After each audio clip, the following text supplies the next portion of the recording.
Here he is, ladies and gentlemen. It is time for Cleared to Play. Take you inside the tent, get you updated on the latest injuries in the Bay. Proud to partner with UCSF Health on this segment and bring in Professor of Orthopedic Surgery, Dr. Nirav Pandya, who also does not like Tommy Lasorda. Is that not right, Doc? Yeah, no, I'm not a big Tommy Lasorda fan either. Yeah. All right. See, you and I just get closer by the week. Do you see that? Yeah.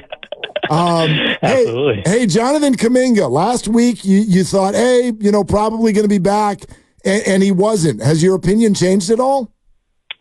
No, I think, if you look at obviously the cornerstone of this is resting. So if you're going to rest him against teams, you're looking at the teams they played over the weekend where you can necessarily don't need him to win. Now, as he kind of progresses during this week, if it's like Thursday, Friday, Saturday, he's not necessarily playing, then you get a little bit more concerned.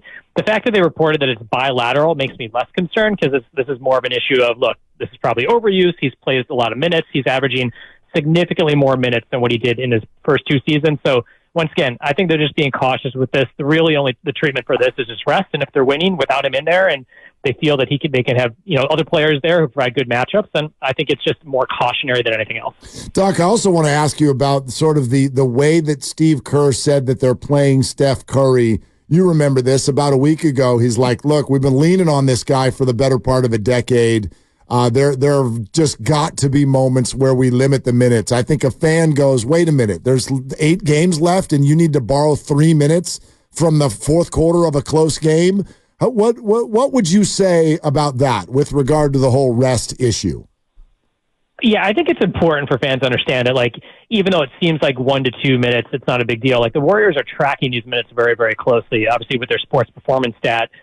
And when a player is fatigued, they're more likely to get injured. So even though Curry playing 2 to 3 minutes, a lot of people are thinking that that's not going to be a big issue in terms of him performing the next day, but you're trying to prevent that injury risk. And one of the things we have seen with Curry at the tail end of seasons, whether it's his foot, it's an MCL, it's an ankle, there has been a tendency for injuries to kind of happen at the end of the season. So the goal is not necessarily that he's going to be tired and that he's a professional athlete and you don't want him to be tired for that next game. It's injury risk increases when you're fatigued. So you're trying to prevent that, particularly at his age.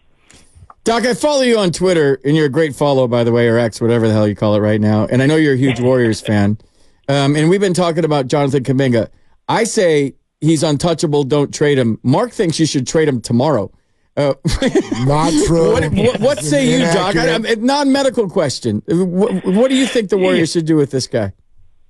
Yeah, I think anyone they're going to be able to get in free agency is not going to be better than Jonathan Kuminga. And I think your best shot next year, if you look at the free agents, see the people out there, is there anyone who's going to have Kuminga's potential, both the way he's playing right now and what he may be in 2 to 3 years? So I think you keep Kuminga, get the core around and maybe make a couple changes, but there's not some huge free agent out there. So if you get rid of Kuminga, who's going to be that number 2? I don't think there's any player in the NBA out there, barring some crazy thing like Giannis demands a trade out of Milwaukee, that can replace what Kuminga can do as a number 2 to Steph Curry.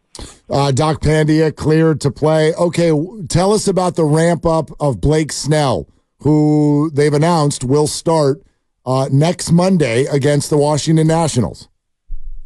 Yeah, I think the latest report was he pitched, 4 innings, kind of ramping leading up to this. So I think in general, you want to be somewhere between 4 to 5 innings in terms of showing that you can play. And in today's Major League Baseball, that's potentially how many innings you're going to pitch. So I think we are looking for maybe 3 to 4 weeks when he first got signed in terms of him playing.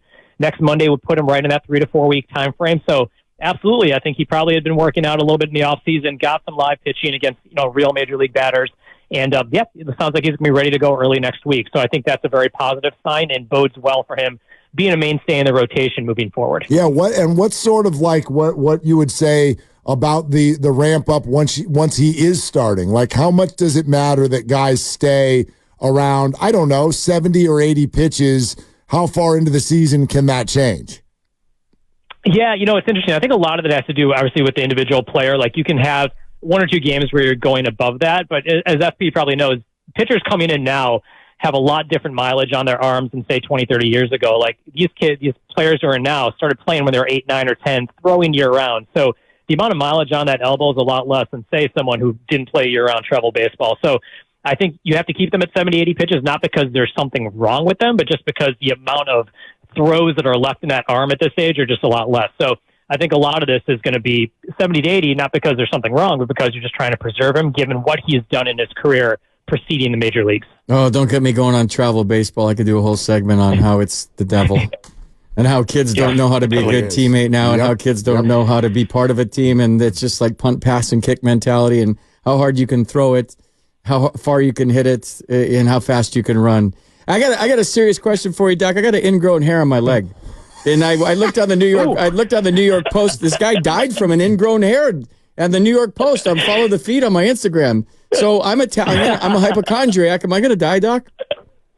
No, I think there's a very high likelihood you're going to be just fine. You're going to be totally fine. Nothing to worry about. The rate of death from ingrown hair is marginally low. But how do I treat it? What do I do? But to be safe, do a really good show today. Just to be safe. Like, give us your best effort today. Like it's the last show you'll ever do. Yeah, exactly. Yeah.